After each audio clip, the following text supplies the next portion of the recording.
बिस्मिल्लाहिर्रहमानिर्रहीम अस्सलाम वालेकुम नाज़रीन। कल DGISPR साहब ने एक प्रेस कॉन्फ्रेंस की। प्रेस कॉन्फ्रेंस तो बड़े अच्छे मौजू पर थी। मार्का हक लास्ट ईयर हमारी जो इंडिया के साथ जंग हुई थी, जिसे बुनियान मरसूस का नाम भी दिया जाता है, मार्का हक भी कहते हैं, जिसमें इंडिया ने सबसे पहले हमला किया, हमारे कुछ बेसेस को टारगेट किया, बहावलपुर में हमले किए, मुरीदके में, और उसके बाद हमारी एयर फोर्स ने जिस तरह का किरदार अदा किया, इंडिया के 6 जहाज़ गिराए और इंडिया को वर्ल्ड वाइड शर्मिंदगी उठानी पड़ी।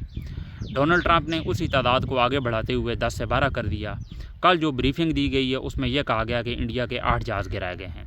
तो इंडिया को इस बात की काफ़ी ज़्यादा परेशानी भी हुई है। इंडिया के जो जहाज़ हैं वो फेल हो गए हैं। फ्रांस से उन्होंने ये जहाज़ मंगवाए थे। लेकिन कल जो प्रेस कॉन्फ्रेंस की है, चलें अगर आप इसी टॉपिक पे बात करते फिर तो ठीक था, हमें भी अच्छा लगता कि आपने जंगी सूरत-ए-हाल के हवाले से कुछ नए फैक्ट सामने रखे हैं। लेकिन DGISPR साहब ने कुछ ऐसी हैरानकुन स्टेटमेंट्स दी हैं जो पाकिस्तानी अवाम को शायद हज़म ना हो। DGISPR सबसे पहले तो यह कहते हैं कि पॉलिटिक्स को फ़ौज में और फ़ौज को पॉलिटिक्स में नहीं होना चाहिए, यह मुदाखलत नहीं होनी चाहिए। और यह बात वो कह रहे हैं पाकिस्तानी फ़ौज के हवाले से नहीं कह रहे, ये वो कह रहे हैं इंडिया के हवाले से। मैं DGISPR साहब से सिर्फ ये पूछना चाहता हूँ कि जब से पाकिस्तान आज़ाद हुआ है, पाकिस्तान के अंदर 4 मार्शल लॉ लगे हैं, इंडिया में नहीं लगे। पाकिस्तान का बचा बल्कि डोनाल्ड ट्रंप से आप अगर यह पूछें कि इंडिया के जो चीफ़ ऑफ आर्मी स्टाफ हैं उसका नाम बताएं, डोनाल्ड ट्रंप को नहीं पता होगा, लेकिन आपके आर्मी चीफ़ का नाम उसे पता है। आपका काम है सरहदों की हिफाजत करना, और इतना बड़ा झूठ आप बोल रहे हैं कि हमारा सियासत में कोई किरदार नहीं है। सियासत ही तो आप कर रहे हैं। जब से पाकिस्तान आज़ाद हुआ है तब से एक दिन की छुट्टी नहीं ली आपने। पाकिस्तानी अवाम का बेड़ा गर्क करने में सबसे जो अहम किरदार है वो पाकिस्तान फ़ौज का है। पाकिस्तान आगे बढ़ ही नहीं रहा क्योंकि फ़ौज जो हमारी फ़ौज है वो मुदाखलत कर रही है सियासत में। 4 बार मार्शल लॉ लगा है, आप इंडिया को ताने दे रहे हैं। हमारा ये नहीं है कि जब जंगी सूरत-ए-हाल थी पाकिस्तान की फ़ौज ने पाकिस्तान की अवाम ने आपका साथ दिया है।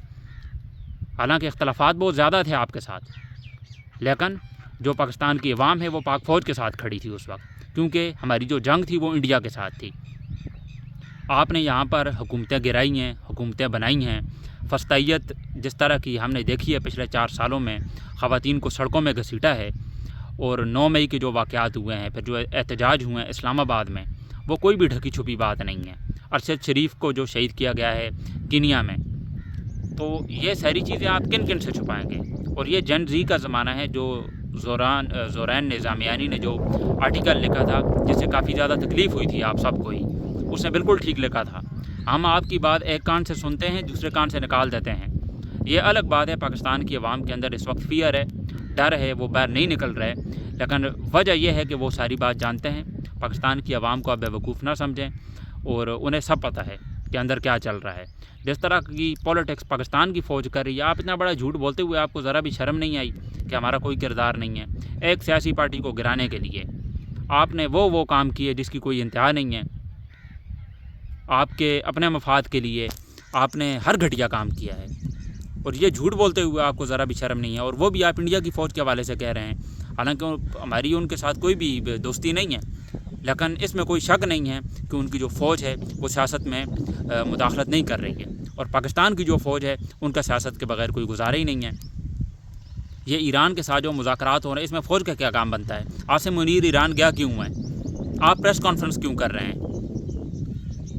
आपको शर्म आनी चाहिए इतना बड़ा झूठ बोलते हुए। पाकिस्तान तहरीक इंसाफ के साथ पिछले 3-4 सालों के अंदर जो कुछ भी हुआ, दहशतगर्दी में इजाफा हुआ, हमारी मईशत तबाह हुई, इन सारी चीज़ों में आप बराबर के शरीक हैं। मौजूदा निज़ाम को लाने वाले आप हैं। 17 सीटों वाले वैसे कैसे हुक्मरान बन गए, ये हमारे ऊपर मुसलत हो गए, इन्हें लाने वाले आप हैं। कुछ आप खुदा का भी खौफ कर लिया करें।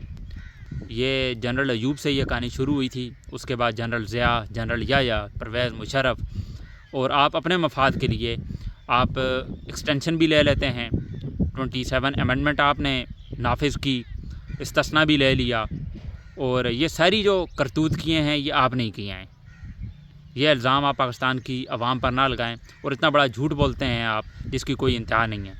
आप अगर वही फैक्ट्स एंड फिगर्स बताते तो मेरे ख्याल में ये ज़्यादा अच्छी बात होती। इस टॉपिक वाली तरफ आपको आना ही नहीं चाहिए था। कश्मीर के हवाले से आप कश्मीर को कैसे आज़ाद करेंगे, इस हवाले से आपने कोई जवाब भी नहीं दिया, क्योंकि आपके पास जवाब है ही नहीं। कश्मीर के हवाले से आपने कौन सी बात की है?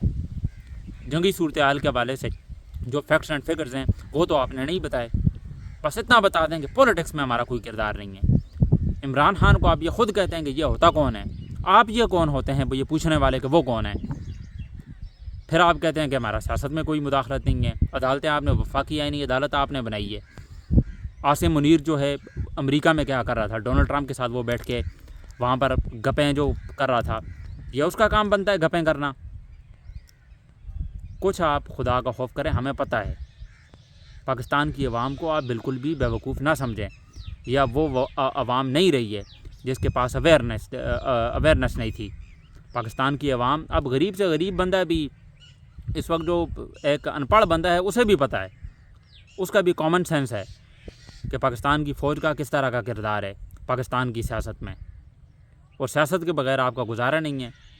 اپنے مفاد کے لیے ایکسٹینشن بھی لیتے ہیں اور اس کے بعد استثناء بھی لے لیا ہے۔ اسلام میں ایسا کون سا قانون ہے جس میں استثناء لیا جاتا ہے؟ صرف یہ واحد ایسا انسان ہے، اتنا کوئی بغیرت انسان ہے، غلیظ انسان ہے، جو استثناء بھی لیتا ہے کہ اس کے خلاف کوئی کیس نہ ہو جائے۔ تو 4 مارشل لا لگیں پاکستان میں، انڈیا میں نہیں لگے۔ جو اچھی بات ہے ان کی، اسے ہم اچھا کہیں گے۔ وہ سیاست میں مداخلت نہیں کرتی وہاں کی فوج۔ یہاں کی فوج جو ہے وہ ان کو بڑا شوق ہے، کوئی بھی پرائم منسٹر ان کی مرضی کے خلاف چلا جائے، یہ حکومت کا تختہ جو ہے پلٹ دیتے ہیں، اسے لات مار کے نکال دیتے ہیں۔ ایک بندہ ہے جو ہار مان نہیں رہا، اس کا پیچھا آپ یہ چھوڑ نہیں رہے، وہ بندہ ہے عمران خان، قیدی نمبر 804، اور آپ سب کی پھٹی ہوئی ہے اس وجہ سے ہی۔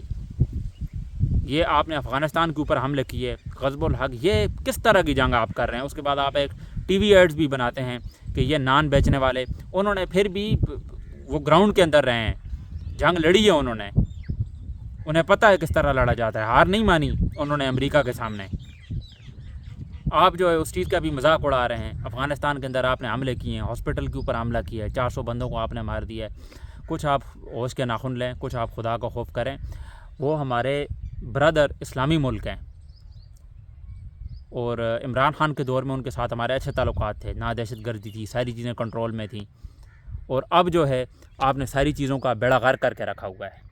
آپ کو اس بات کا ذرا بھی احساس نہیں ہے پاکستان کی عوام اس وقت کس جہنم سے گزر رہی ہے، کتنی مشکلات سے وہ گزر رہی ہے، آپ کو اس چیز کا ذرا بھی آئیڈیا نہیں ہے۔ اور آپ ہمیں یہ چیز کا آپ یقین نہ دلائیں کہ ہم جو ہے سیاست نہیں کر رہے، آپ بالکل سیاست کر رہے ہیں، اور آپ کا سیاست میں ایک بہت ہی گھٹیا کردار ہے، بہت ہی نیگیٹو کردار ہے، اور آپ کرتے رہیں گے، یہ بات آپ چھوٹے گی نہیں کبھی بھی۔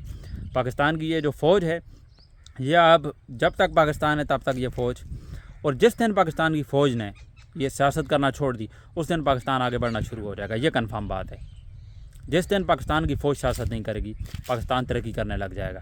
یہ میرا آخر میں آپ سے وہ ہے، یہ میری اپنا اوپینین ہے کہ سیاست سے جیسے ہی ان کی چھٹی، پاکستان ترقی کرنے لگ جائے گا۔ یہ کچھ ڈیولپمنٹس تھی، میں نے کہا آپ کے سامنے رکھ دوں۔ یہ پریس کانفرنس کے حوالے سے میں کل ولاگ نہیں کر سکا تھا، تو آج میں آپ کے سامنے یہ ساری چیزیں رکھنا چاہ رہا تھا۔ ملتے ہیں آپ سے انشاءاللہ اگلے ولاگ میں، مجھے دیجیے اجازت، اللہ حافظ۔